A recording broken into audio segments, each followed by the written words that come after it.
Uncle Dogs, pakigiyak ngayong sasakyan? Sige, Tito Bakla.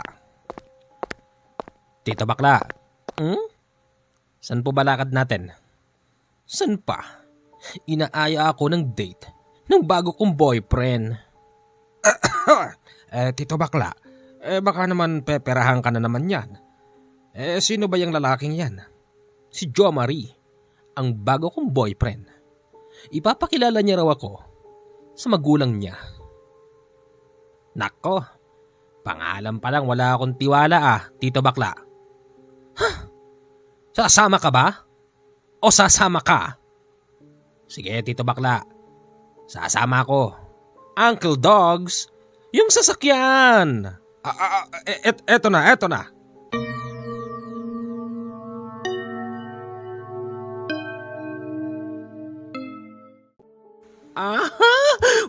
Huwag dyan, Jo Marie. Nakikiliti ako dyan. Ikaw naman.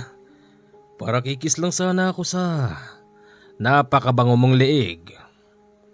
Uncle Dogs, tignan mo yung Jo Marie na yan. Parang feeling ko hindi mapagkakatiwalaan Ako rin. Ano? Mahal, may sinasabi ba yung dalawang alaga mong aso? Wala yan. Ako na lang ang pansinin mo. Nakikiliti ako sa leeg. Huwag dyan. Hoy kayong dalawa, Uncle Dogs, doon na nga muna kayo. Sige, Tito Bakla.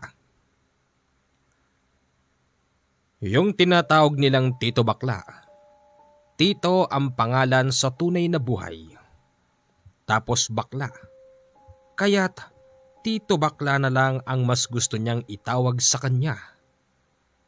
Sa araw na yon nagpunta sila sa gawin ng Bulacan. Dahil meron bagong kasintahan si Tito Bakla na nakilala niya lang sa bar. Dinala siya nito sa maliit na barong-barong kung saan doon din nakatira ang mga magulang ni Jo Marie. Babe? Babe. Ganito pala yung bahay nyo? Bakit? May problema ba?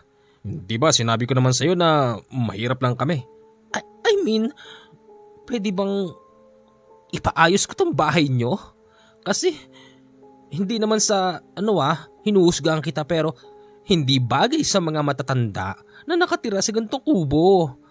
Tsaka isa pa babe, mahal naman kita. Ikaw babe, kung yan ang gusto mo basta ako, hindi ako nanghihingi ha? Sige, kahit bukas, ipapagawa natin to babe. Sige, sabi mo yan ha? Oo naman. Uncle Dogs, napeperahan na naman si Tito Bakla. Kaya nga, pagkatapos niyan lolokohin lang siya.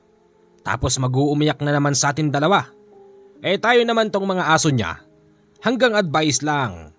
Pag nag-advice naman tayo, hindi pa sinusunod. Minsan tayo pa lumalabas na masama.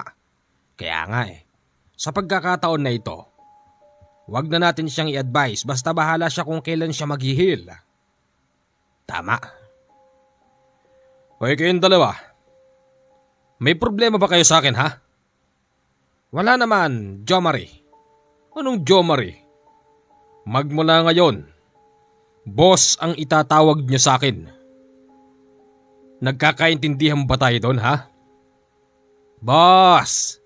Yan ang gusto ko. Ano pangalan mo? Alfred. Anong al? Niloloko mo ba ako ha? Ano sinabi pangalan mo Alfred po. Ikaw? Ako si kanyang Uncle Dogs. Uncle Dogs. Kaya pala bagay sa yung tawaging aso. Ganun ba? O di aso na kong aso. Ayun ang pangalan ko Kayong dalawa ha. Tandaan nyo, magiging amo nyo na rin ako. Dahil mapapangasawa ko si Tito. Oo na boss. Kaya magmula ngayon, kung anong sasabihin ko sa inyo, Yun ang gagawin nyo. Nagkakaintindihan ba tayo doon? Boss, Basta ang amin lang na huwag mong lolokohin si Tito Bakla. Mahalaga sa amin yan, mahal na mahal namin yan. Mukha ba akong manloloko ha? Ha? Wala naman akong sinabi. Teka nga, magkaliyunawan nga tayo. Ano ka ba niya ha? Uncle niya ko. Kapatid ko yung tatay niya. Ikaw? Pinsan. Pinsan? Kapangit mo.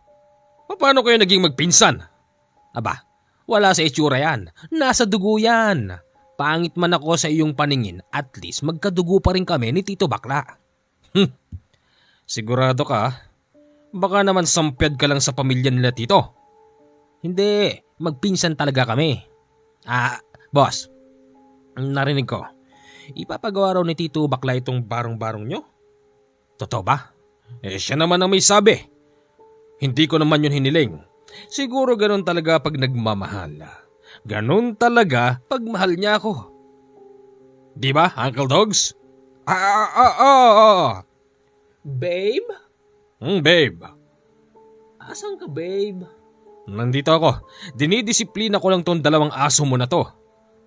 Walang problema dyan sa mga yan. Mababait yan si Uncle Dogs. Kapatid siya ng tatay ko, tapos pinsan ko si Alfred.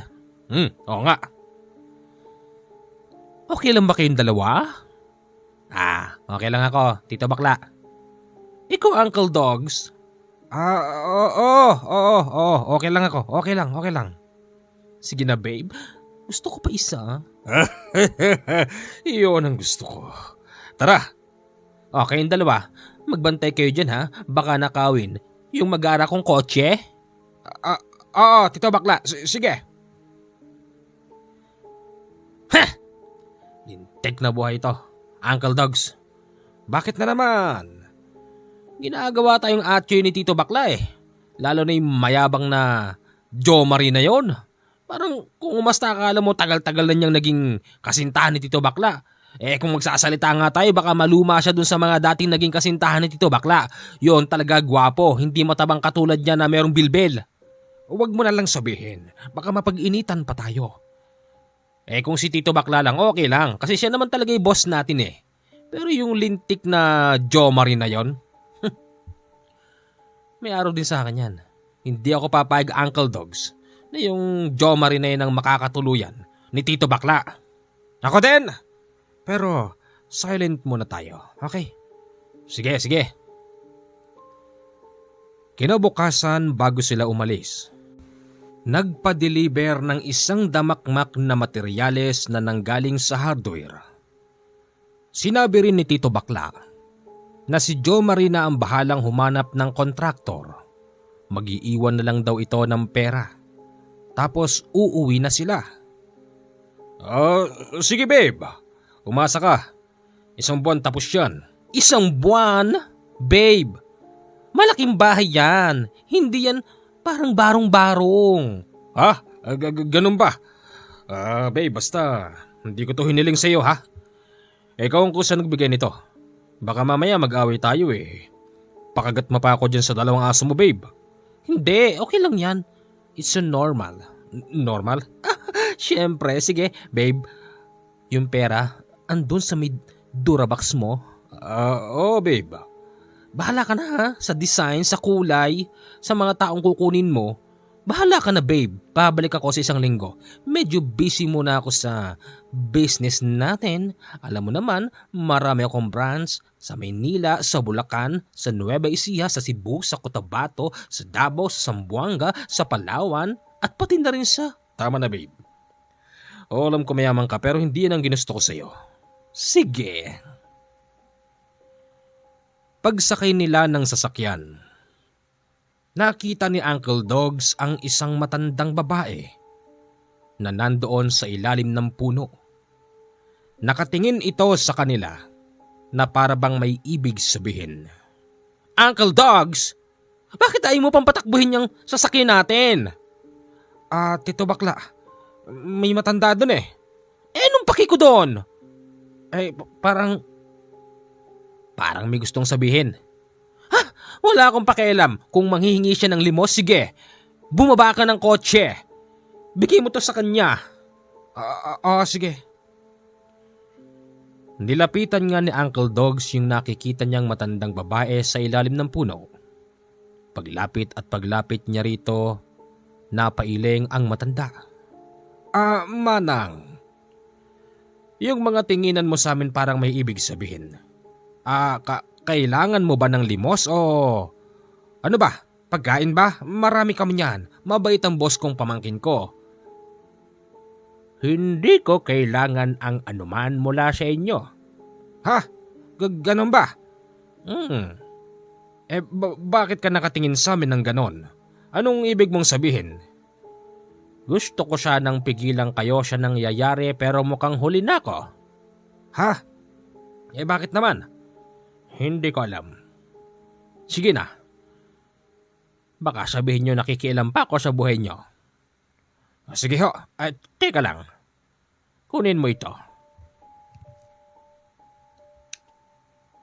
Ano ito? Makakatulong yan para sa paggaling ng amo mong bakla. Ha? Para saan ba ito? Basta, sige na. Pagtalikod ni Uncle Dogs at nilingon niyang muli ang nasabing matanda. Wala na ito sa pwesto niya.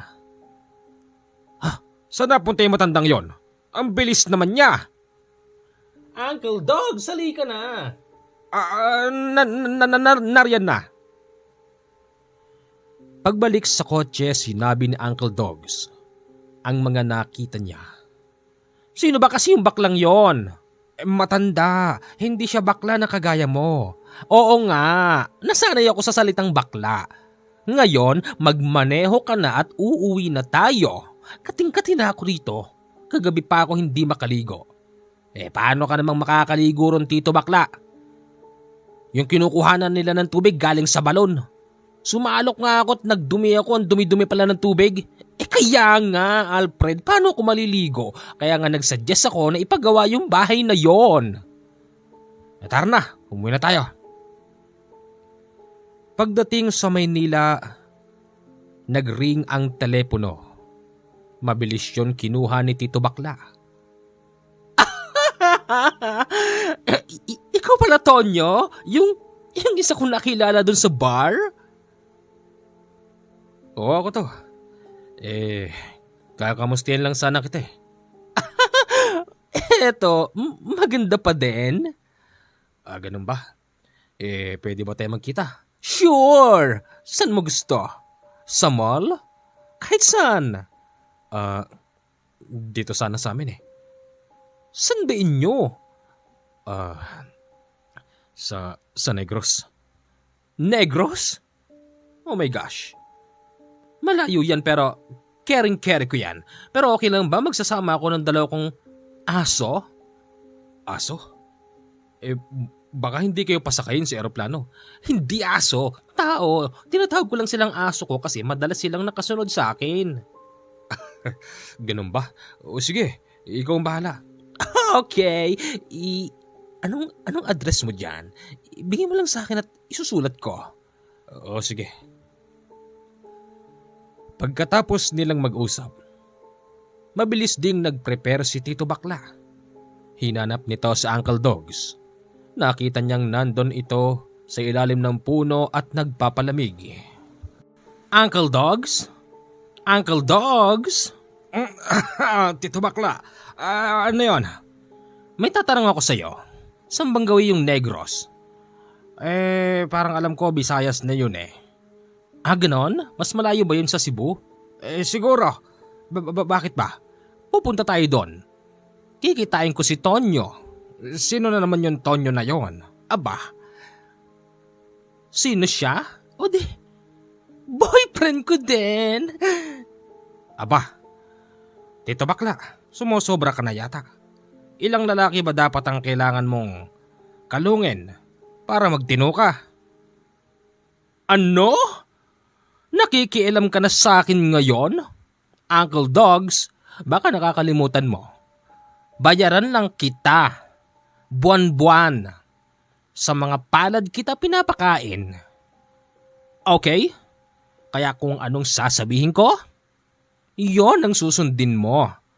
Tsaka isa pa, Uncle Dogs, alam kong may nalalaman ka sa lugar ng Negros.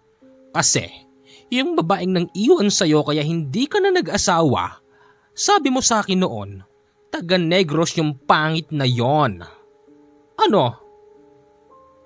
Kasi Tito Bakla, mahirap magtiwala sa mga hindi mo kilala sa lugar ng Negros. Maraming aswang doon, maraming mangkukulam doon. Kaya kung ako sa'yo, wag na. Okay na yung si Jo Marie, yung taga Bulacan. Leche! Sasama ka o sisisantihin kita? Ano gusto mo? Manirahan ka sa kalye? Kakain ka ng galing sa basura? Ano? Sino ba naman gustong manirahan sa kalye at kumain ng galing sa basura yung pagkain? Syempre, walang gusto ng ganoon. Kaya sige, pupunta tayo doon. Kailan ba? Ngayon. Gusto ko ngayon. Igayak mo yung sasakyan natin. Sasakay tayo ng barko? Kung saan maganda? Sige, doon tayo sa Maynila. Sa pier. Sige. Tawagin mo si Alfred. Nandito ako, Tito Bakla. Nandiyan ka lang pala. Dapat, kanina ka pa sumagot. Igayak mo yung mga lipstick ko, yung mga kolorete ko, at yung magaganda kong damit na panggayat. Para saan yun? Anak ng leche! Sumunod ka na lang. Please, kung ayaw mong tanggalan kita ng trabaho. Tandaan nyo, malapit na ang sweldo. Mapepending pa yung sweldo nyo. At yung sinusuportahan mong single mom na hindi mo naman anak, yung kasakasama niya, hindi mo maibibigay yung gusto. Akala mo siguro, Alfred, hindi ko alam na meron kang kasintahan na may anak sa iba? Tito Bakla, bakit pati naman yun dinadamay mo sa usapan natin? Kaya nga pinapaalala ko sa'yo na sumunod ka sa akin kasi ikaw din, kawawa ka. Sige na! Sige. From Manila, bumiyahe sila papunta ng Negros. Malayo yun dahil sasakay pa ng barko ang sasakyan. Doon pa lang sa barko, kita na ang kalandian ni Tito Bakla. Gustong gusto nito yung lalaking kapwa niya pasahero. Hi! Tignan mo si Tito Bakla, lumalandi na naman. Dapat dito sa bakla na to, pinapakain ng siling labuyo eh. Hello? Pwede bang makipagkilala sa'yo? Lumingon yung lalaki. Bigla na lang napasigaw si Tito Bakla. Ay! Tonyo? Teka, akala ko nasa Negros ka. Paano nagkasabay pa tayo dito sa barko? Nung magkausap tayo kanina, pasakay pa lang ako ng barko eh. Katunayan kaya doon kita inaaya sa Negros, sa probinsya namin. Kasi alam ko, Tito, matulungin kang tao. Oo naman. Bakit? May problema ba doon? Meron bang may sakit sa inyo? Anong kailangan nyo? Bahay? Tindahan? Sasakyan? Ano? Ibibigay ko para sa iyo, Tonyo. Gwapo naman pala yung Tonyo. Kaya pala hindi makatanggi tong si Tito Bakla. Kaya nga. Teka lang. Kasama mo ba yung dalawang yun? Oo. Pero huwag mong pansinin niya mga yan. Ano lang yan eh. Mga aso ko yan. Ganun ba? Hindi ko gusto yung tabas ng dila eh. Hoy! Mas nga kayo dyan? Nakakainis kayo eh. Panira kayo ng moment namin ni Tonyo. Sige, Tito Bakla, doon lang kami. Sige. Nang makababa na sila sa barko, kasama na nila ang lalaking si Tonyo sa pagbiyahe. Magmula doon sa pier hanggang sa mismong lugar ni Tonyo, napakalayo pa pala. Halos mahigit 4 na oras pa silang bumibiyahe. Kita noon kay Uncle Dogs na para ba itong may pag-aalala habang ito'y nagmamaneho. Tonyo, Bakit hindi mo pa inaamin sa akin ano bang problema sa inyo? Aswang ang problema dyan. Ano? May sinasabi ka dyan? Sabi ko aswang. Hoy Uncle Dogs, Kanina pa ako napipikon sa iyo ha. Nag-uusap kami ng maayos dito. Singit ka ng singit. Bakit Brad? Di ba totoo maraming aswang sa Negros? hindi totoo mga aswang. Ano ba kayo? Pwede bang pababain mo na dalawang to? Ako na lang magmamaneho. Ihinto mo nga dyan, Uncle Dogs. Bakit? Liblib to. Ihinto mo. Bumaba kayong dalaw ni Alfred. Bumalik na nga kayo ng Manila, oh. Heto ang pera. Malintik kayo, ah. Hindi namin yan matatanggap, Tito Bakla. Ang sa amin lang naman, yung kaligtasan mo. Paano? Panira kayo ng moment. Ngayon, kung gusto nyong matuloy na sumama sa amin ni Tonyo, tumahimik na lang kayo, ha? Okay? Uncle Dogs? Okay. Walang problema doon. Very good. Tonyo, pasensya ka na sa dalawang aso ko, ha?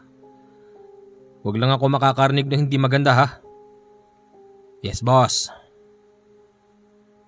Nagulat yung dalawa sa paghinto nila sa tapat ng isang malaking kawayan.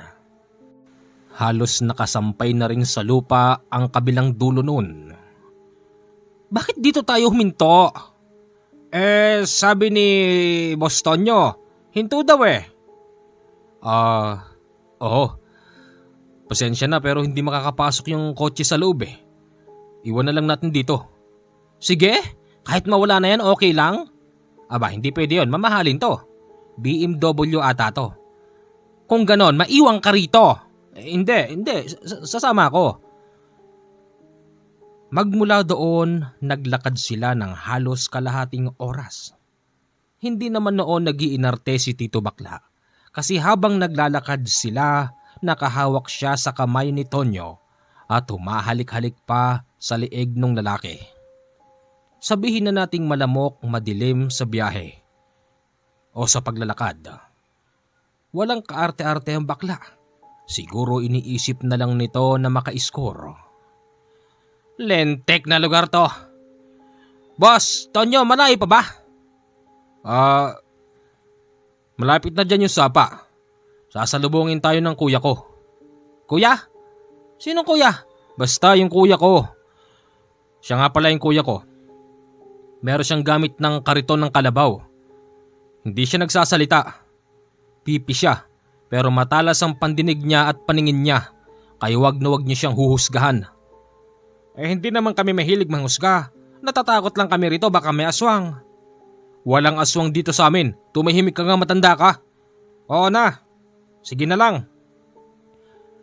Pagtawid nila sa sinasabing sapa, agad nilang nabungaran ang isang lalaking nakasuot ng pambukid. Nakasombrero din yon ng malapad tapos meron itong itak sa magkabilang tagiliran. Por Diyos por Santo, sino yung weirdo na yan? Bakit dalawa yung itak niya? Naniniguro lang ang kuya. Kuya, sakay mo na kami. Diyos ko, dyan tayo sasakay? Himatayin yata ako.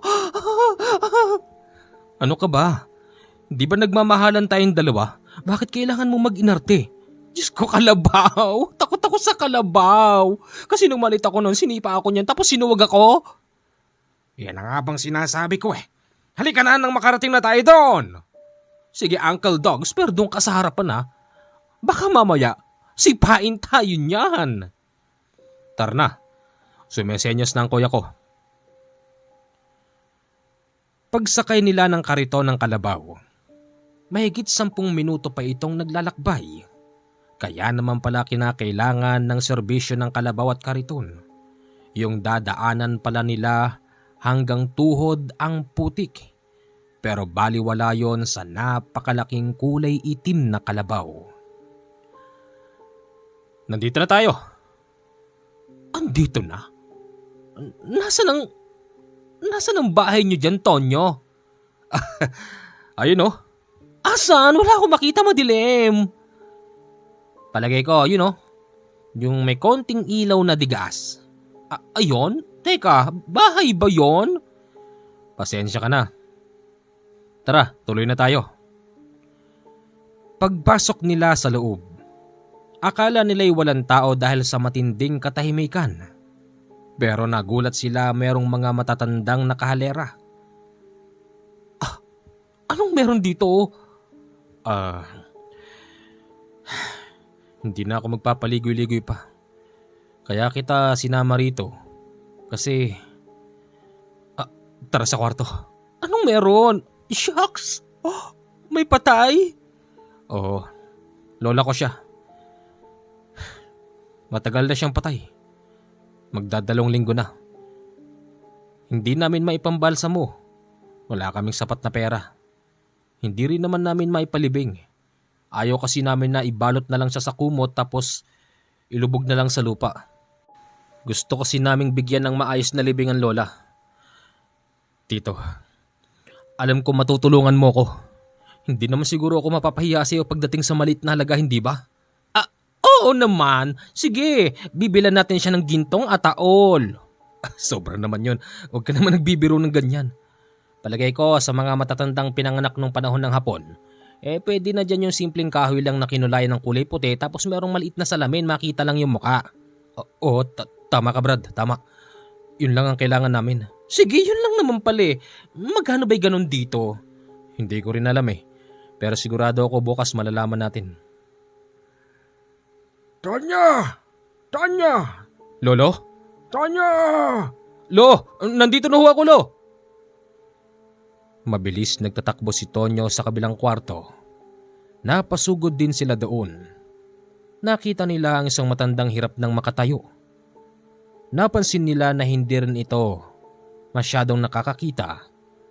Inaaninag pa nga ng matandang yon ang mga nakatayo sa harapan niya. Apo, buti dumating ka na, Apo. Apo. Lo, may papalibing na ho natin si Lola. Pangako. Salamat naman, Apo. Sino ba itong mga nasa harapan? Ang mga kaibigan ko sila. Lo, mano po Lolo? Ang dilim naman dito, Tonyo. Bakit di ka man lang maglagay pa ng sapang ilaw man lang dito ng matanda? Biglaan din kasi uwi ko galing Maynila. Wala rin akong kapera-pera. Rumarakit naman ako doon bilang macho dancer, waiter, kaya lang, hindi pa oras ng sweldo. Wala ring tip. Paano naman magkakatip sa'yo Wala ka namang ABS. Kaya nga, ang binibigyan lang doon ng tip ng mga bakla, ng mga matrona, yung merong magandang pangangatawan tapos suminakabukol. Pwes, tumigil kayong dalo dyan. Okay? Ako ang magbibigay ng kailangan niya. Sige, ikaw bahala, Tito Bakla. Tonyo, saan ang kwarto natin? Nako, pati tayo dyan. Bakit? Gusto ko nang maghiga-higa Lo? Ano yan, Tanya? Pwedeng doon na lang kayo sa may salas? Sige. At pagpahingahin mo na yung mga kasama mo, mukhang pagod sila sa biyahe. Pagod talaga ako, Lolo. Pasensya ka na po. Kayong dalawa, huwag kayong matutulog, bantayin nyo ako magdamag ha? Dito lang kaming dalawa ni Tonyo. Sige! Narinig mo yan, Alfred? Siyempre, kayang-kaya naming magbantay ni Uncle Dogs para kay Tito Bakla. Kahit na maraming tao sa loob ng kubo na yun, yung ungol ni Tito Bakla bumubulahaw para bang bigay na bigay sa nangyayari. Hiyang-hiya yung dalawa dahil sa dami ng tao sa loob na hindi na lang din makapagreklamo. Ganon din naman itong si Tonyo. Para bang wala itong iniinda sa pagkawala ng kanyang lola. Dahil kung bumira, para bang walang tao sa paligid. Ayos! Sarap? Oo. Siguro naman, yung inihiling ko bibigay mo na. Oo, kahit bukas na bukas. Tanya! Tanya! Lo! Aray ka rito. Madali ka. Nandyan na po. Paglabas ni Tonyo sa kwarto, nakasuot lang ito ng boxer. Tapos ang lolo niya ay nakaharap sa pintuan sa likod. Tanya! Ano bang meron doon, Tonyo? Bakit ang baho sa gawi doon? Ha? O nga no? Uncle Dogs! Alfred! Bakit? Pumunta nga kayo rito. Paglapit ng dalawa, may itinuturo si Tonyo sa bandang madilim. Ano bang meron dyan? Bakit ang baho? Parang bulok na dugo na amoy na bulok na laman, ano ba? Siya sa atin nyo nga. Baka mamaya may nagtapon dyan ng patay na tao eh. Ayoko. Ayoko rin. Mahirap na. Baka mamaya aswangan nandyan. Sige, samahan nyo na lang ako. Sinamahan nila si Tonyo pero wala silang nakitang tao doon. Merong bakas ng apak ng mga paa na hindi mabilang. Paano magkakaroon ng tao rito? Hindi naman tambayan to. Kasukal-sukal dito eh. Tonyo! Ang lolo. Mabilis silang bumalik doon. Pagbalik nila, nakita nilang yung mga matatandang nakaupo ay walang malay. Tapos ang lolo niya'y naroroon sa kwarto kung saan nakahiga ang patay na lola. Pero pagpasok nila doon, wala na yung patay. Nakita rin nilang nakabukas na ang malaking bintana sa kwarto. Ha, Tonyo! May nagtangay sa lola mo, Tonyo! Ano? Ano? Sino nagtangay? Patay tinatangay? Meron bang ganon? May itim na lalaki! Puro Diyos por santo naman, oo. Patay na nga, tinangay pa ng maitim na lalaki? Anong gagawin niya ron? Tumahimik ka dyan. Malamang aswang ang nagtangay doon sa may matandang patay. Nakakatakot sa lugar na ito. Nung una pa lang wala na akong tiwala eh. Ganon ha? Ganon? Pues, teka nga. Anong gagawin mo? Yung baril ko. Yung baril pala ni Tito Bakla, naiwan nila sa kotse. Kaya pilit niyang pinababalikan kay Alfred, pero hindi niya ito binalikan dahil na rin sa matinding takot.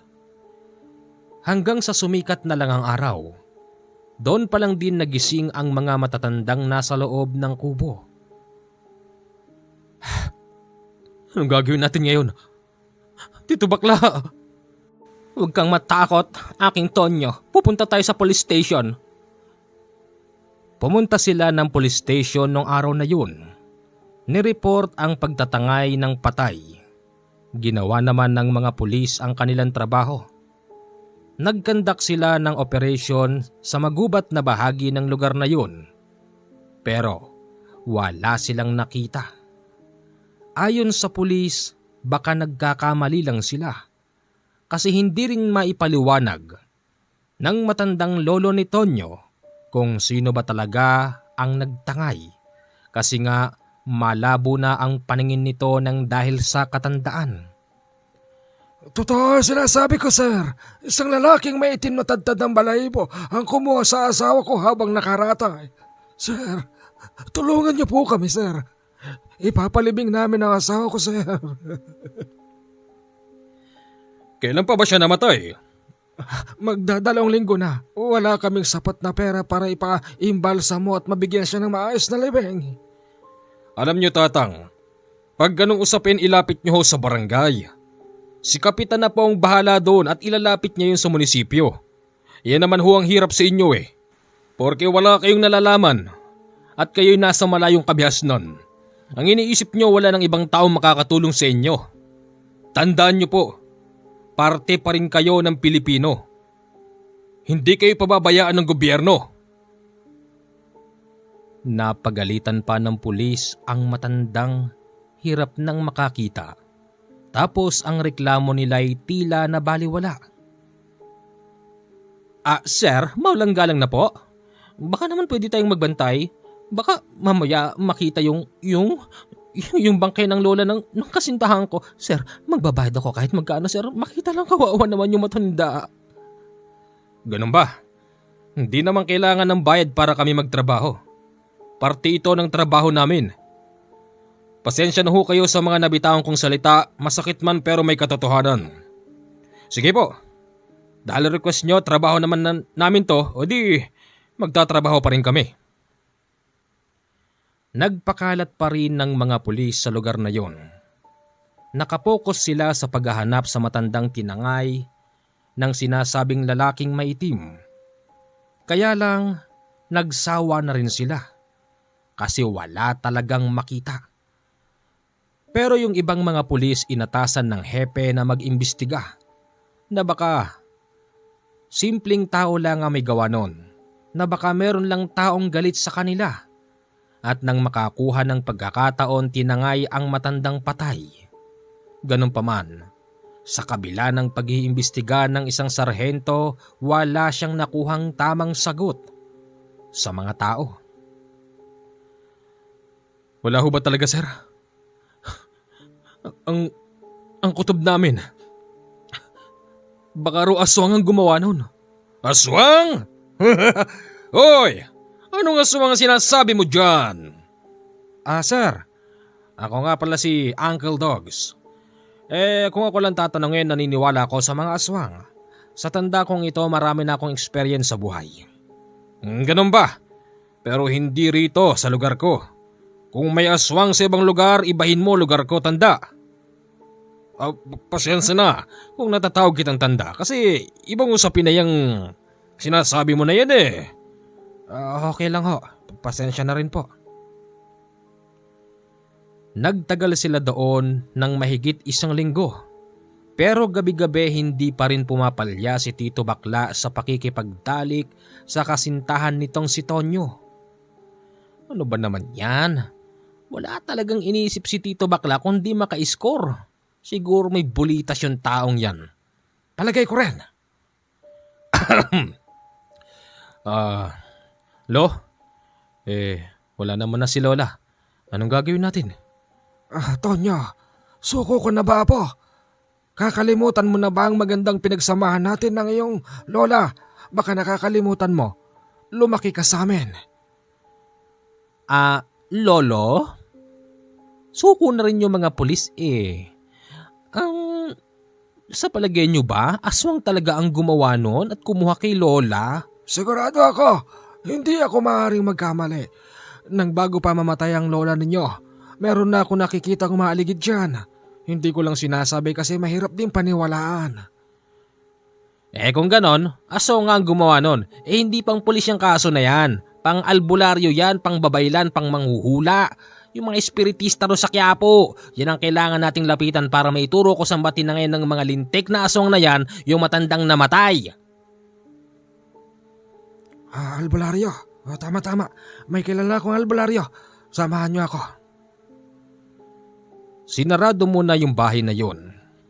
Pagbalik nila sa kalsada kung saan nakaparada ang mamahaling BMW. Naroroon pa naman, pero basag-basag na yung salamin. Tapos yung ibang mga importanteng gamit na wala na. Mahal, yung sasakyan mo! Hayaan mo na yan. Barya lang yan. Importante gagana pa rin yung makina. Madadala tayo kung saan tayo pupunta.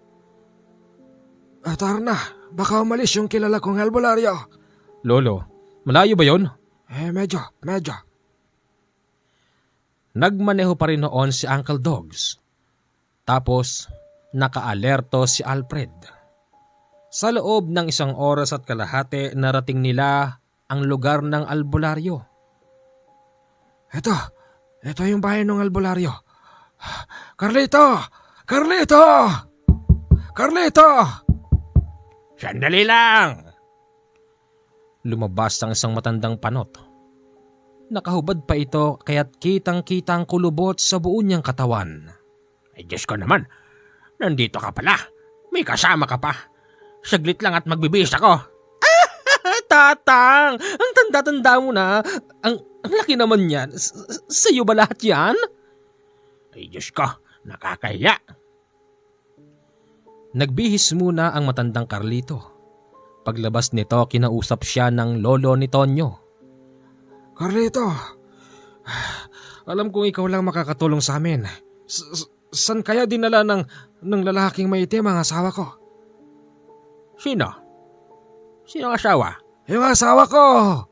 Patay na ba? Ay oo, tinangay siya nung lalaking maitim nung gabi. Teka. Ganun ba? Huhulaan natin kung saan matatagpuan yung asawa mo. Pero kung aswang yon, wag na kayong mag-isip na makukuha pa natin siya ng buo.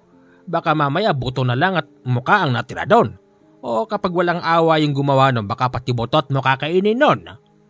Hindi naman ho siguro, Mang Carlito. Sana nga. Ayon sa hula ng matandang Carlito, yung matandang babaeng tinangay daw ng lalaking maitim, buo pa raw ang katawan. Tapos napansin nilang tumitingin yun kay Tonyo.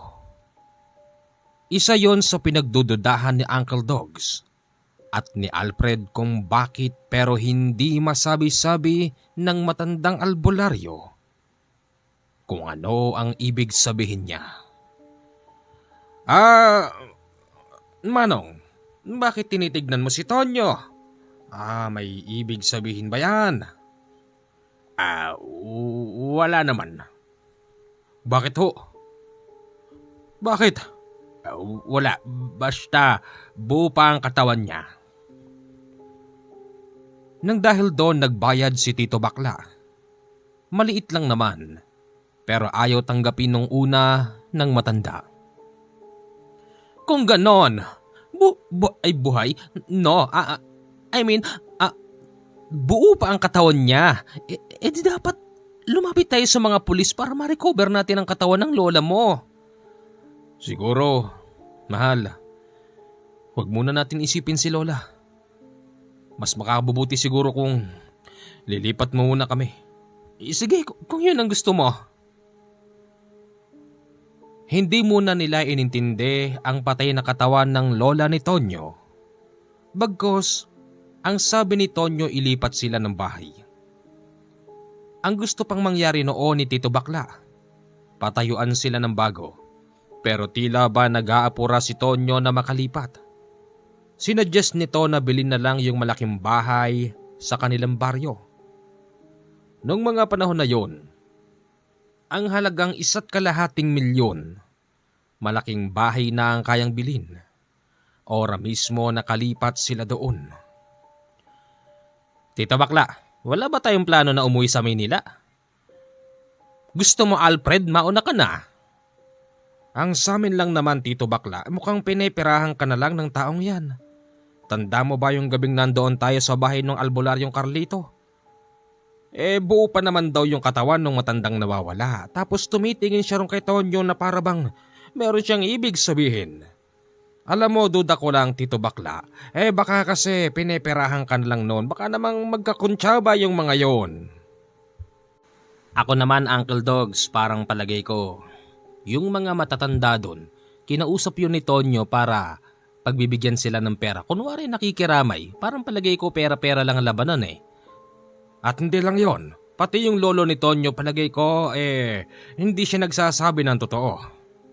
Kasi kung talagang tinangay ng maitim na lalaki yung bangkay ng asawa niya, di dapat nakita rin ng mga iba pang matatanda doon. Sobra naman kayo? Ba't pinag-iisipan nyo sila ng ganyan? Mga matatanda na yon. Kung kailangan nila ng pera, magsabi sila agad kasi magbibigay naman ako. Di na kailangan pang daanin sa patangay-tangay na bangkay para kaawaan ko sila? Kilala niyo ako. Kung ganun nga sana, Tito Bakla, mas okay. Kaya lang gumagamit pa ng kakaibang mahika yata yung mga taga-Negros na yan para lang mahuthutang ka eh. Kung totoong nawawala yung katawan ng matanda, bakit mas ginusto pa ng Tonyo na yan na makalipat sila? Sige nga. Bahala na. Pagkatapos ng ganong senaryo, nagpaalam muna sila at umuwi ng Maynila. Laking gulat nila dahil ang isang kasintahan nitong si Jo Marie ay naroroon sa kanilang bahay. Oh babe, saan ka ba nang galing babe? Sa business, may business trip ako. Kasama ko naman si Uncle Dogs tsaka si Alfred. Hoy, saan kayo nang galing? Kung sasabihin ba namin sa'yo totoo, maniniwala ka? Siyempre hindi. Pero ang totoo naman talaga niya na babe, may papabili ka ba sa akin babe? Ubos na ba yung mga materialis natin doon sa bahay na pinagagawa sa Bulacan? Hindi. Meron pa naman. Nag-aalala lang kasi ako sa'yo babe kasi hindi mo ako dinadalaw doon. Ganun ba? I'm sorry. Tara na sa kwarto. Iyan ang gusto ko. Nako, talaga tong si Tito Bakla. Basta ganon. Bigay agad. Pagkatapos noon, binigyan pa ng maraming pera si Jo Marie. Maya-maya pa, nakasunod pala sa kanila si Tonyo. Mabuti na lang dahil hindi sila nag-abot ng isang lalaki niyang si Jo Marie. Tonyo? Mahal, Hmm? bakit naman bigla kayong umalis? Di ba nga, nagpaalam naman kami sa'yo. Kailangan ko nang bumalik dito sa Maynila kasi yung mga business ko, napapabayaan ko na. Ganun ba? Bakit, Tonyo? Ano pa bang kailangan mo? Binilan na kayo ng malaking bahay, iniwanan din kayo ng pera. Huwag ka nga makialam dito, Uncle Dogs. Brad, isa ka pa eh. Usapan namin to. Mahal. Pwede bang umiscore? Sige. Hindi yun. Paano ba?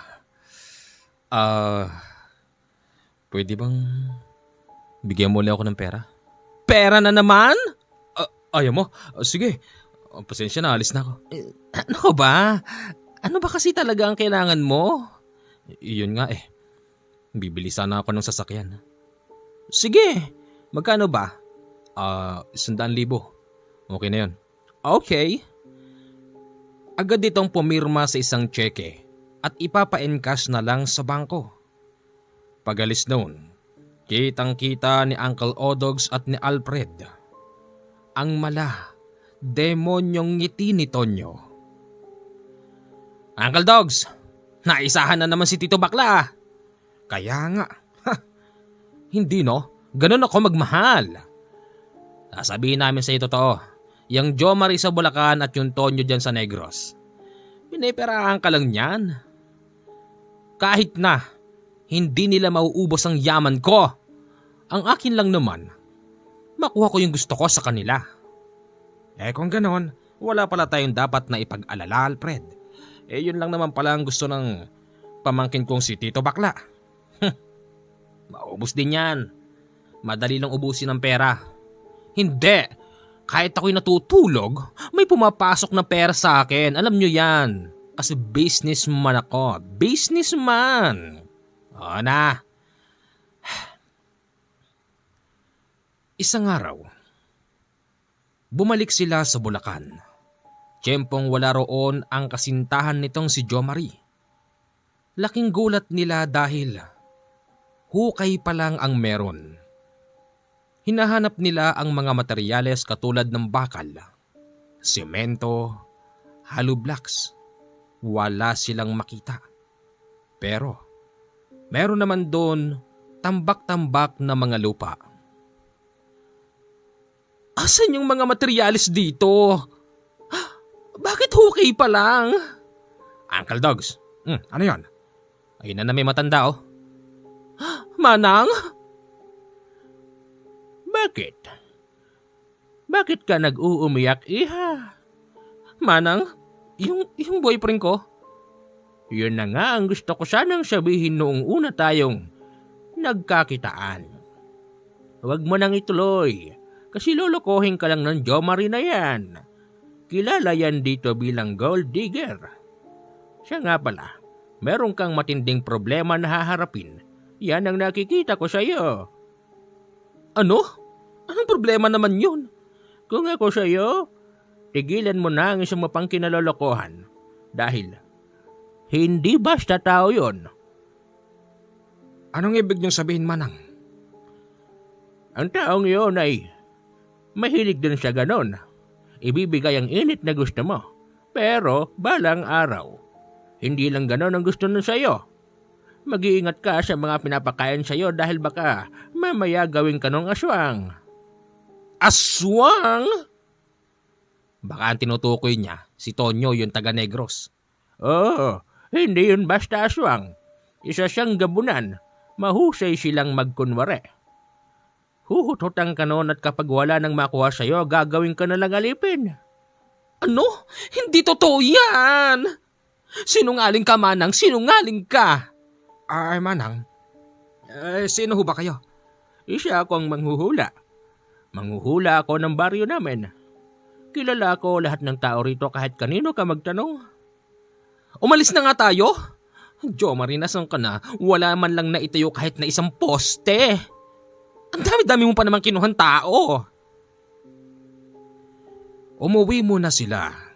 Tapos agad na nakatulog si Tito Bakla.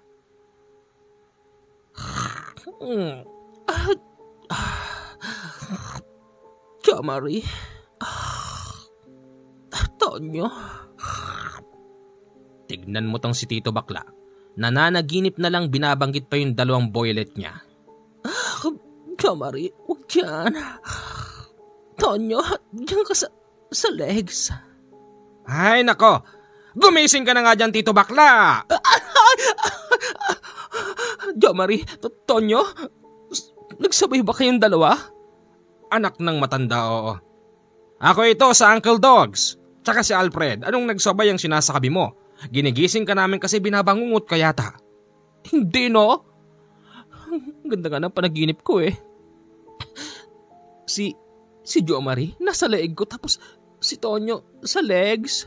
Ang sarap sa pakiramdam. Yun palang panaginip ni Tito Bakla ay magiging senyalis din na magsasabay ang 2 niyang kasintahan para pumunta sa kanyang bahay sa Maynila. Huwebes ng gabi, bandang 9:00, biglang dumating si Jo Marie. Hindi pa naman sila natutulog noon. Kasalukuyan pa silang nanonood. Ay, gusto ko yan! Gusto ko yung artista na yan! Pogi talaga yan si Leandro Valdemor.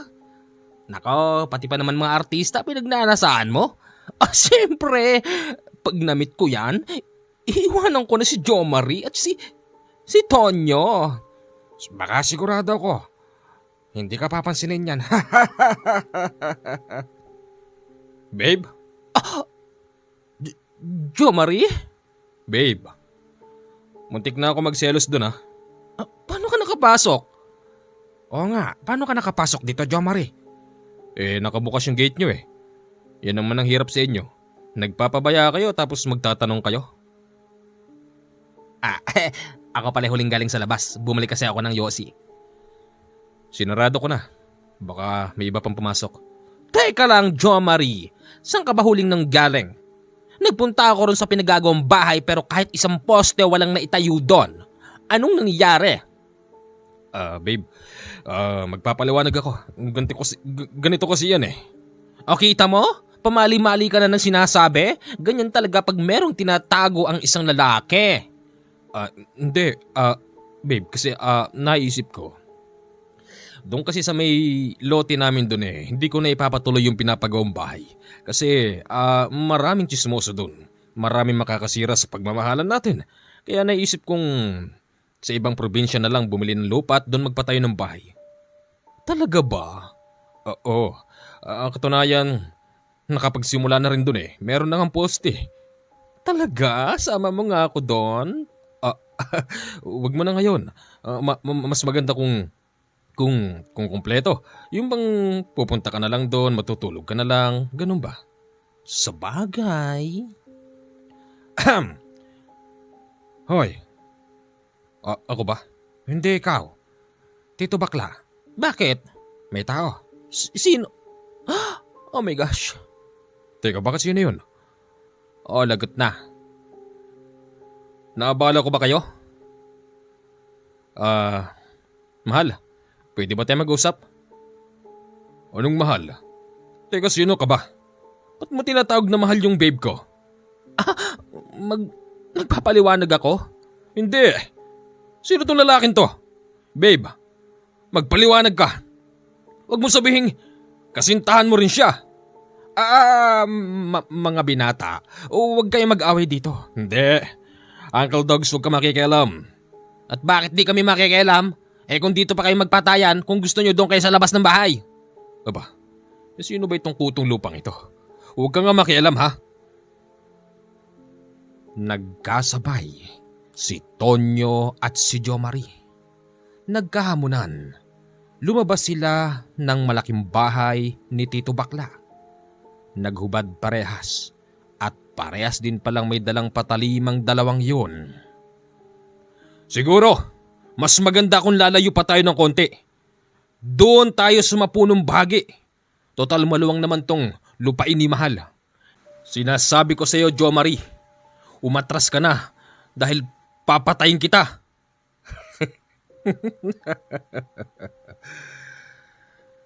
Hoy Tonyo, isa kang Bisayang ilungot. Wala kang alam dito sa Luzon. Hindi mo alam ang kalakaran ng buhay dito. Kaya mas makabubuti sa iyo umuwi ka na sa Negros. Kasi kapag hindi ka umatras, hindi mo na masisilayan pa ang lugar niyong napakadilim. Diyan ka nagkakamali, Jomari. Wala kang alam sa buhay ng mga Bisaya at hindi mo alam kung anong kaya naming gawin doon. Ganun ba? O di sabihin na natin ganoon. Inaamin mo bang isa kang aswang? Ha?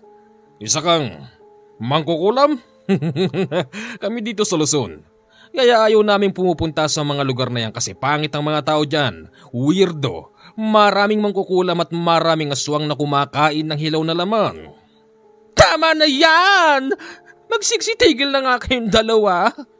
Huwag ka makikialam dito, beba. Papatayin ko tong taon to. Hindi sila kapwa nagpapigil. Pumunta sila sa bandang mapunong bahagi na sakop ng lupain ni Tito Bakla. At doon pinanood nila ang nangyari. Hindi sila naglakas loob na lumapit dahil nagsasaksakan yung dalawa. Unang nasaksak sa dibdib, ang tubong Negros na si Tonyo. Para bang hindi niya ininda yung pagkakasaksak niya. Bumawi ito kaya't nasaksak niya ang tagiliran ng taga-Bulacan. Bumawi ang taga-Bulacan at sinaksak naman ang muka ng taga-Negros. Palitan ang nangyayari. Hanggang sa hindi nagtagal, yung taga-Bulacan na lang ang sumuko dahil bumulagta na ito sa lupa at bumaha ang dugo niya. Nang makita yon ni Tonyo, bigla na lang itong humagalpak ng tawa na parabang hindi ininda ang mga tama nito sa katawan. Kakaiba rin ang klase ng tawa ni Tonyo dahil parabang hindi talaga ito nasaktan.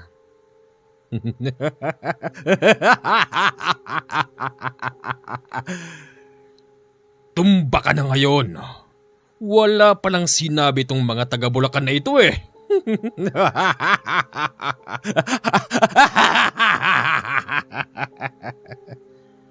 O hindi. Uncle Dogs, tao pa ba yan? Ewan ko, hindi siya tao. Hayop ka! Hindi ka pala tao. Kung tao ka dapat, namatay ka rin katulad ni Jomari. Ha? Sandali lang, mahal. Ako pa rin to. May mga tama rin ako. Hindi lang mahina yung katawan ko na katulad niya. Mahal, sumama ka na sa akin. Sige na. Ayoko! Patunayan mo ng tao ka. Tignan mo, nasa na yung tama mo? Wala na. Mahal, ganito kasi yan. Ako bilang isang probinsyano, taga Negros, marami kaming nalalaman ng mga pangontra. Oo, meron akong mga nakabaon sa katawan kaya naghilom yung sugat ko sa katawan. Yun ang totoo. Kita mo? Pautal-utal ka pa, pabulol-bulol ka pa. Kasi hindi ka nagsasabi ng totoo. Mahal, makinig ka sa akin. Totoo sinasabi ko sa'yo. Oo. Nung una nagagalit pa noon si Tito Bakla. Medyo malayo naman noon yung dalawa dahil natatakot. Hanggang sa laking gulat ng dalawa dahil para bang na-hypnotize si Tito Bakla. Humawak kasi ito sa kamay ng tubong Negros na si Tonyo. Sige. Sa totoo lang, ikaw lang naman talaga love ko eh. Mabuti naman kung ganon. Ano nangyari? Kanina galit si Tito Bakla. Ngayon, para siyang na-hypnotize. Oo, kikis pa yan. Salamat at pinatay mo na siya. Papatay ako ng tao para sa'yo. Ganyan ako magmahal. Salamat naman. Hoy, kayong dalawa dyan. Ano pa pang tinatayo-tayo nyo? Iligpit nyo na mga kalat na yan. Sunugin ang katawan ni Jo Marie. Ha? Ay nako, labas ako dyan. Pumasok yung dalawa. Tapos yung dalawa na iwan sa labas. Nang muling lumingon si Tonyo, napansin ng dalawa na parabang namula ang mata nun. Uncle Dogs, hindi tao yon. Patay. Lagot na tayo. Hindi dapat magtagal dito ang taong yan. Uncle Dogs, gumawa tayo ng paraan. Anong paraan ang gagawin natin? Total nakapatay naman yan. Patayin na rin natin siya. Di ba may mga gamit ka dyan? Meron, pero nakita mo naman. Yung saksak niya, nawala. Anong klaseng tao yan? Yun nga. Baka mamaya, demonyo pala yan. Kaya nga. Pinagplanuhan ng dalawa na tapusin si Tonyo sa gabing yun. Pero nakalak ang pintuan ng kwarto nila, kaya't hindi sila makapasok. Kinabukasan paglabas, kita yung napakadaming mga kiss marks sa leeg, sa dibdib ng tito bakla nila. Tito bakla, bakit ang dami mong kiss mark yan? Inosente? Inosente ba? Bakit di mo ba nilalagyan ng kiss mark yung syota mong single mom? Hindi na normal yan. Sobra naman yan. Dami naman yan. Ganun kasi kami magmahalan. Huwag ganun kumibo dyan. Siya nga pala, uwi kami ng Negros eh. Maiwan kayo ha? Narinig niyo yung sabi ng mahal ko? Maiwan kayo. Yung kalat dun sa labas. Naayos niyo na ba? Okay na. Ang totoo noon yung sinasabing kalat na patay, hindi naman nila binaon. Bagos, kinuha nila yung bangkay at nilagay sa harapan ng purinarya. Yun ding araw na yon pumunta sa Negros yung dalawa. Dahil sa nag-aalala ang naiwan sa bahay. Sumunod doon si Uncle Dogs at si Alfred. Kasi alam naman na nila kung saan hahanapin ang mga yun. Pagdating nila doon, yung malaking bahay na binili para kay Tonyo, walang kailaw-ilaw hanggang sa... Ano yun, Uncle Dogs? Palagay ko, yung lolo yun ni Tonyo.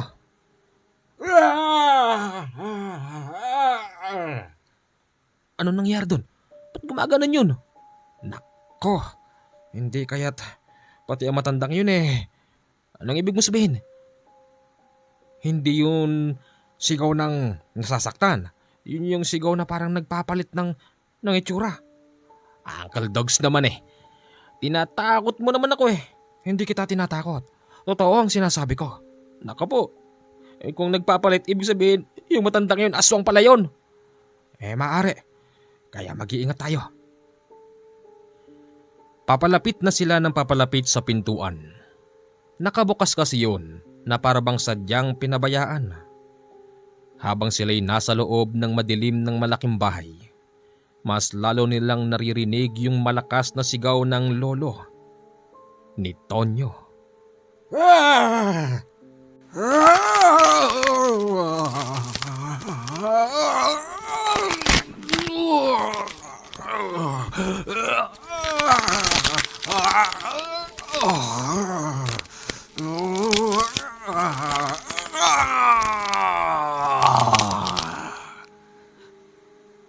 Diyos ko,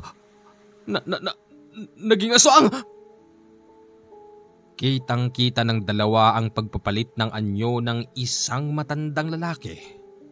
Nandun lang pala yun sa hagdanan. Nakita na rin sila noon, kahit na napakadilim. Napatakbo na lang yung dalawa papalabas.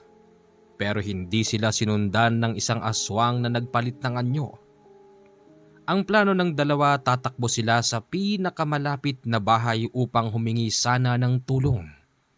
Pero narinig nila ang malakas ng sigaw ni Tito Bakla. Wag! Wag mo akong kakainin! Tulong! Uncle Dogs, si Tito Bakla yun! Oo nga, Anong magagawa natin? Mga aswang nga sila. Tumakbo na tayo. Tara! Dahil sa merong kaluwangan ang bakuran, naharang sila ng matandang aswang. Nakakatakot ang itsura nun. May mahahabang pakpak na kulay itim. Merong mga matutulis na pangil. Pati na rin ang mga kuko nito naghahabaan. Uncle Dogs! Wag, hindi ako masarap. Siya ang masarap. Ano? Matanda na ako. Mapait na ang laman ko. Siya ang kainin mo, wag ako. Wala kang mapapala sa akin. Kulubot na ako. Huwag na kayong magturuan. Parehas ko kayong kakainin. Teka, ikaw yung matandang lolo ni Tonyo.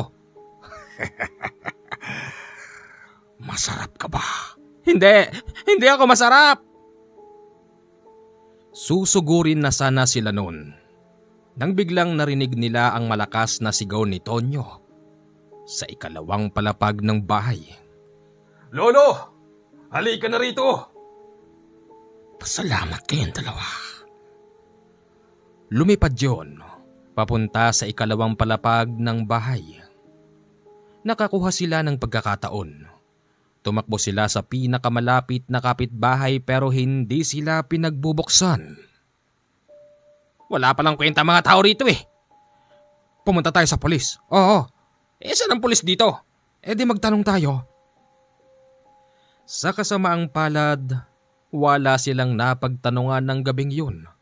Dahil nga probinsya maagang natutulog ang mga tao at wala silang ideya kung saan hahanapin ang police station. Naisip nilang dalawa na pumunta sa barangay. Pero ang masama doon, yun yata yung klase ng baryo na walang nakatalaga na barangay hall.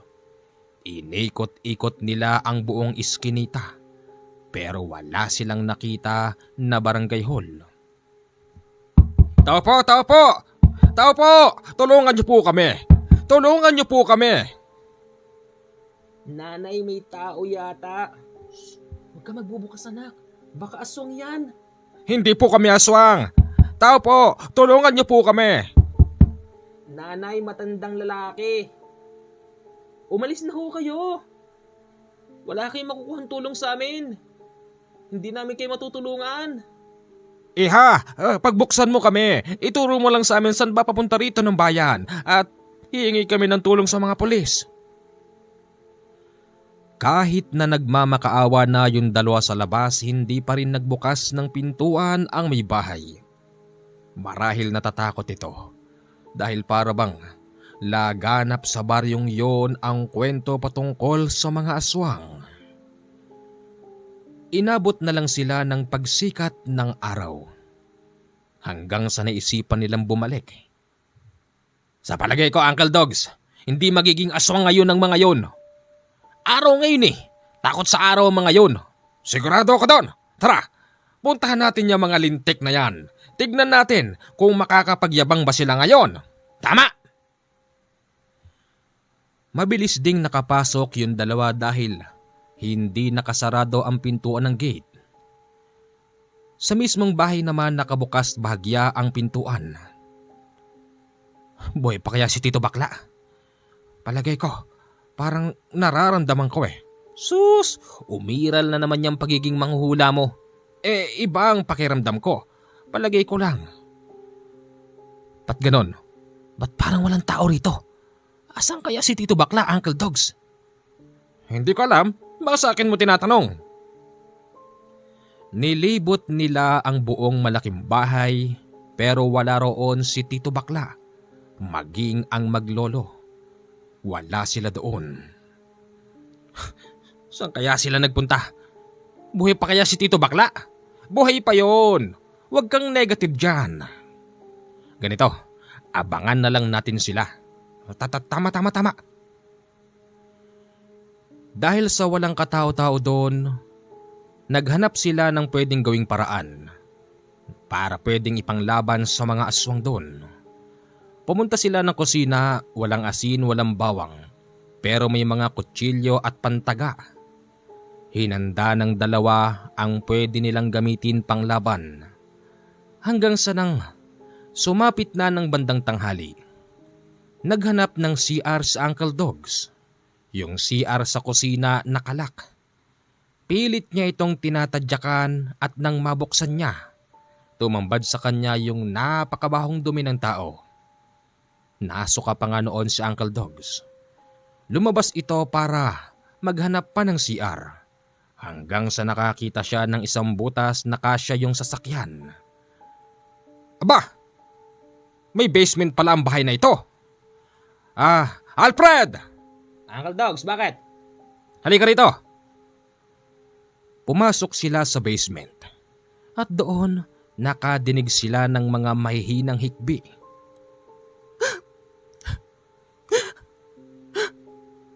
Teka, si Tito Bakla ata yun ah. Tulungan niyo ako. Tulungan niyo ako. Si Tito Bakla nga yun! Kahit araw na araw, madilim sa ilalim ng basement. Pero meron namang kuryente yung bahay kaya't hinanap nila ang lahat ng switch. Hanggang sa tuluyan nilang nabuksan ang mga ilaw. Nakita nila si Tito Bakla. Nakasilid ito sa sako habang gumagalaw. Mahinang mahina na ang katawan ni Tito Bakla. Ayon sa kanyang kwento nang maalis na siya sa sako, si Tonyo raw ay isang nakakatakot. Nagkaroon pa nga raw ito ng sungay, namula ang mga mata. Tapos yung katawan niya'y nabiyak daw at merong sumibol na panibagong nakakatakot na katawan. Ganon? Umalis na tayo rito. Tara na, hinang-hina ako. Dagdag pa sa kwento ni Tito Bakla, maraming dugo daw ang nakuha sa kanya nang ilang araw ilang gabing pananatili niya sa lugar na yon. Sa kabutihang palad, nakaalis sila ng maayos sa lugar. Pagdating sa Maynila, nag-isip sila ng pwedeng gawin. Sa palagay ko, Tito Bakla, hindi pang pulis yung ganung problema. Dapat albularyo. Palagay ko rin. Maghanap tayo ng albularyo. Bayaran natin ng limpak-limpak yung mga albularyo. Ipapatay natin yung lintik ng mga aswang na kasintahan mo na yan. Tama. Kung dati gumagastos ako sa mga lalaki, ngayon, gagastos ako para maghanap ng hitman na albularyo. Ipapapatay ko yung gabunan na yan. Anong gabunan? Ano yun? Gabunan? Sabi niya, isa raw siyang malakas na gabunan. Hindi raw siya tatalaban ng baril. Kaya nga, hindi ko naisip lumapit sa mga pulis eh. Kasi, hindi siya tao. Kung ganon, mas marerekomend ako kung lalapit tayo sa mga pare. Tama. Tama si Uncle Dogs. Pare ang una natin lapitan. Lumapit sila sa pare. At nung sinabi nito ang problema, nag-iba raw ang ihip ng hangin. Sabi ng pare hindi niya raw kakayanin ng ganon at mas makabubuti raw kung lumapit sila sa mga taong mas kayang humarap sa mga ganon. Hanggang sa binanggit ng pare sa Maynila na puntahan daw si Kanole sa gitnang Luzon. Ayon pa sa pare, huwag nilang subukan na manuhol ng pera sa albularyong si Kanole dahil baka hindi raw sila tulungan nun. Sabihin lang daw nila kung anong problema nila at kung anong pwede niyang itulong. Baka raw sakaling makumbinse. Sinunod nila ang sinabi ng pare. Binigay din ng eksaktong lokasyon. Kaya lang pagdating doon, walang tao sa bahay. Ganun pa man, naisipan nilang mag-antay. Habang sila'y naroroon sa kalagitnaan ng 9:00 ng gabi, may narinig silang tumatawa. Bumubulahaw yun sa loob ng kubo ni Kanole.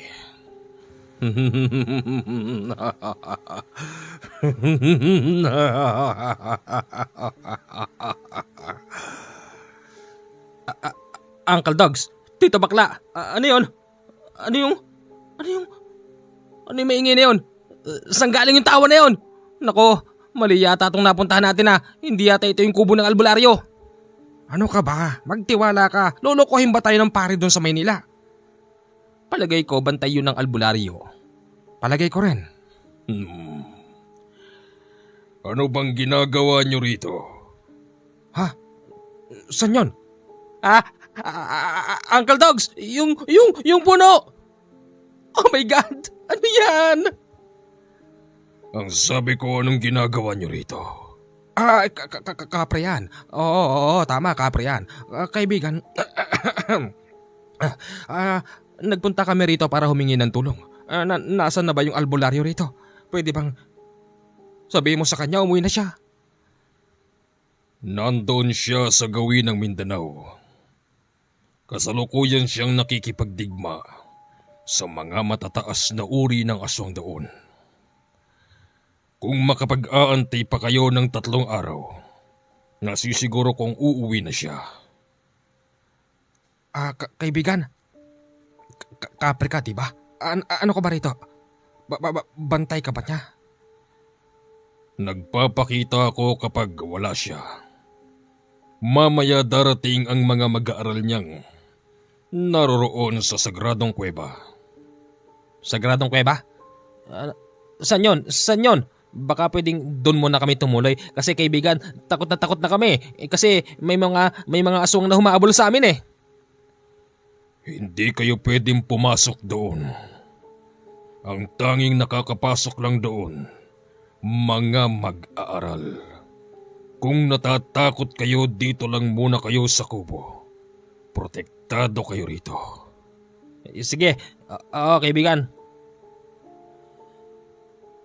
Pagsapit ng 12:00 ng gabi, tunay nga ang sinabi ng bantay na kapre sa kubo ni Kanole dahil may dumating na isang binatang nakahubad. Mag-aaral yun ni Kanole. Magandang gabi po. Magandang gabi po. Magandang gabi sa'yo, binata. Ikaw ba'y mag-aaral nung may-ari ng kubo na ito? Magandang gabi rin po. Opo, wala pa po si maestro. 1 linggo na po nakalipas nang magpaalam sa saming pupunta siya sa gawin ng Sambuanga. Meron siyang harapin doon na isang malaking problema. Kayo po, ano pong pinuntan niyo rito? Kasi handa ako magbayad ng... Ano ba tito? Bakit mo tinakpan yung bibig ko? Binata, pasensya ka na. Ano ka ba naman, Tito Bakla? Di ba sinabi sa'yo nung pare dun sa Maynila na wag mong susubukan na bumanggit patungkol sa pera? Ay, oo nga, sorry. Hindi kasi lahat madadaan mo sa pera, Tito Bakla. Binata, ano ka ba rito? Mag-aaral ako. Isa ako mag-aaral. Huwag kayong mag-alala.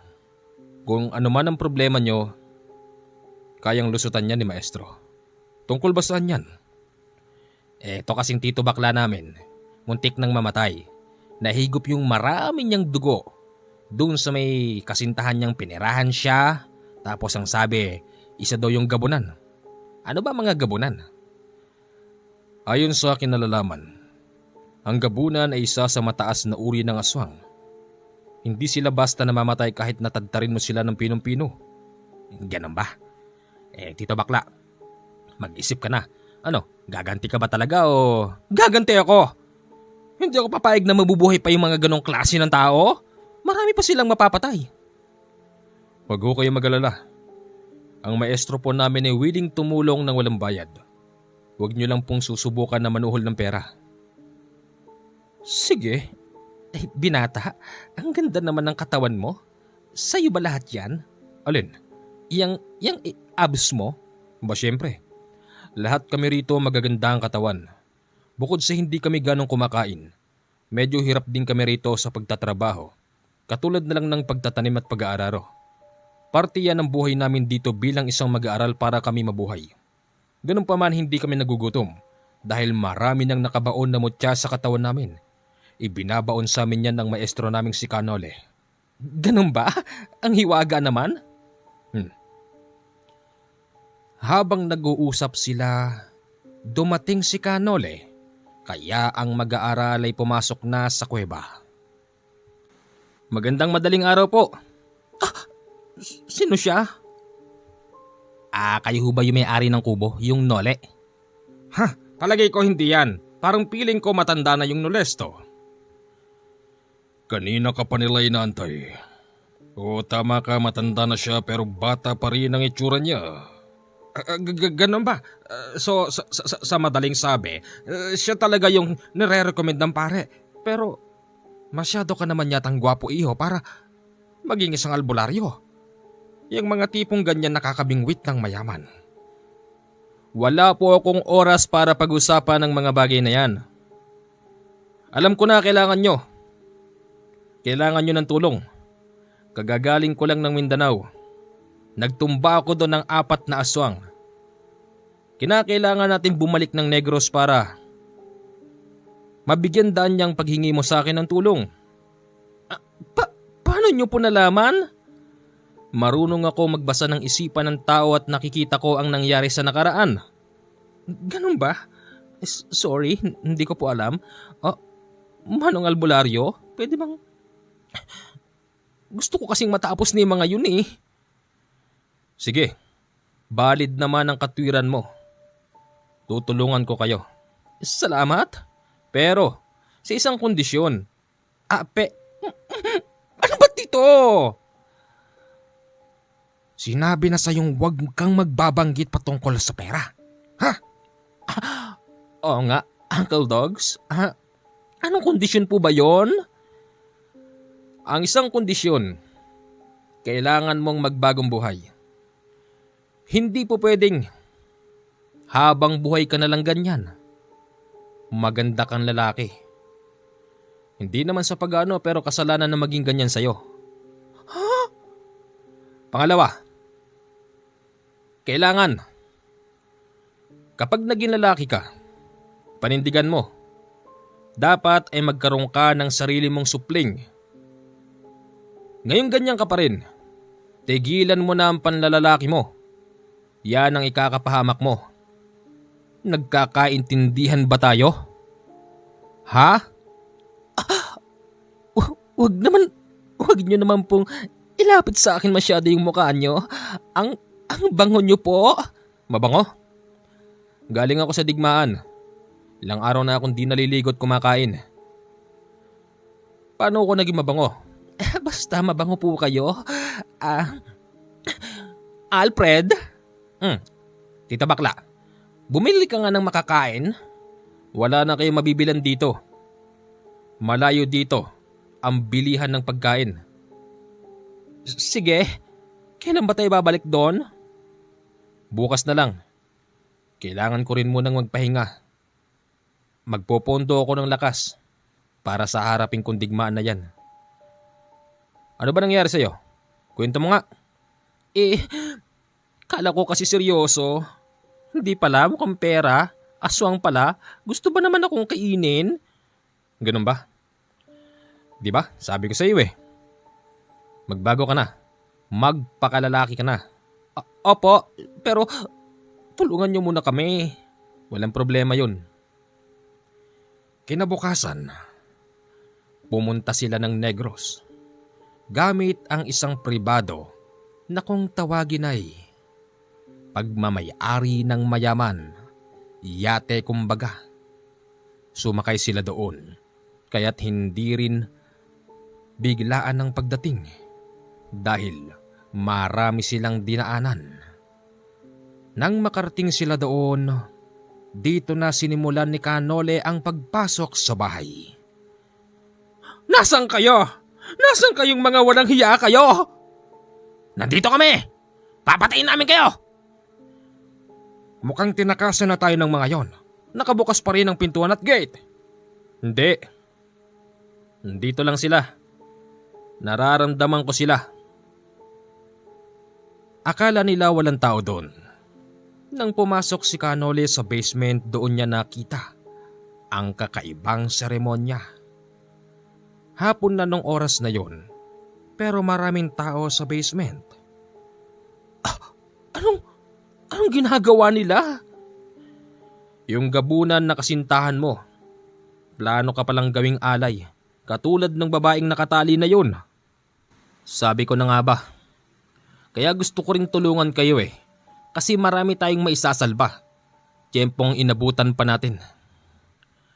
Mga anak, inyong saksihan kung paano tayo mag-alay ng buhay at dugo sa ating Panginoon. Saksihan ninyo kung paano patuluin ang dugo ng babaeng ito.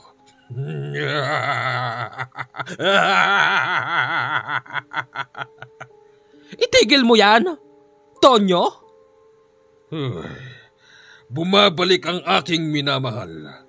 Siguro, napag-isip-isip mo na rin na dapat ay magsama tayo sa hirap at ginhawa. Hindi. Nandito ako't nagbabalik para patayin ka. Yung mga nasa paligid na kasuot ng purong itim. Kikilos sana ang mga yon nang makita yung tatlo. Pero laking pagtataka nila bakit hindi sila makahakbang. Para silang naging estatwa at nakatayo lang sa pwesto habang nakatingin ng masama sa tatlo.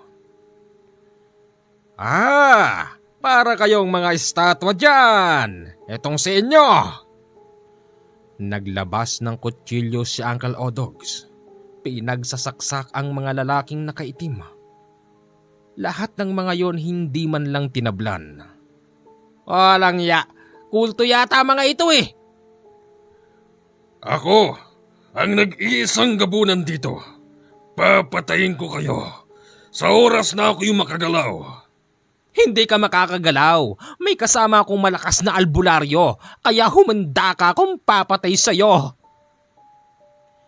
Si Uncle Odogs kumilos. Nilapitan niya si Tonyo.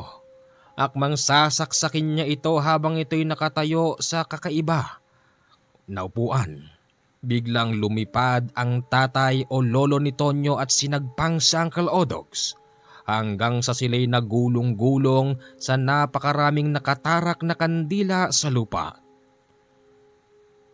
Uncle Odogs, kaya mo yan! Talaga, hindi ako magpapatalo rito. Kapag nakain kita, sisiguruhin ko sa'yo, hindi ako magtitira ng laman sa'yo. Hindi! Napakatapang ni Uncle Odogs habang ito'y nakikipagbuno sa matandang gabunang aswang na lolo ni Tonyo. Ang ginawa naman noon ni Tito Bakla, gamit ang matalas na kutsilyo, binalibag niya yon kay Tonyo, na nung mga oras na yon ibang-iba na rin ang itsura. Nasarangga yon ni Tonyo at ibinalik kay Tito Bakla ang matulis na kutsilyo. Pero sinarangga yon ni Kanole at tumama sa kanyang braso. At sino naman ito? Pakialamero. Hindi mo ako kilala? Ikaw? Hanggang dito ba naman? Nakakarating ka rito? At bakit hindi? Kahit saan sa Pilipinas makakarating ako pag ginusto ko. Anong ginagawa mo? Susunugin lang naman kita gamit ang sariling kandila mo. Sa haba ng kasuotan mo, hindi ka na makakakilos. Masusunog ka na rin. Wag! Sige, sunugin mo na yung demonyo na yan. Hindi! Pakawalan mo ko rito! Naghuhumiyaw ang gabunang si Tonyo. Nagmamakaawa na pakawalan. Dahil sa ito'y hindi makakilos ng dahil sa matinding pamako na ginamit ni Kanole. Sabay-sabay silang nasunog ng malaking lumang bahay. Ito ang tinatawag na ganti ni Tito Bakla sa gabunan. Pagkatapos ng pangyayaring yon, nagbago na si Tito Bakla. Sinunod niya ang mga sinabi ni Kanole. Nagpakalalaki, namigay kung saan-saan ng tulong. Sa ngayon, matanda na po si Tito Bakla. Meron na rin siyang mga apo dahil nagkaanak siya sa isang maayos na babae na sa ngayon matanda na rin. Magandang gabi po sa inyong lahat. Ako ang inyong Commander GH. Sana'y hindi po kayo nagsasawa sa ating mga kwento. 0948-5230-887 yan po ang aking Viber at WhatsApp account. Sa mga gustong makipag-ugnayan po sa amin, dyan nyo lang po kami kokontakin. Maraming salamat. Good night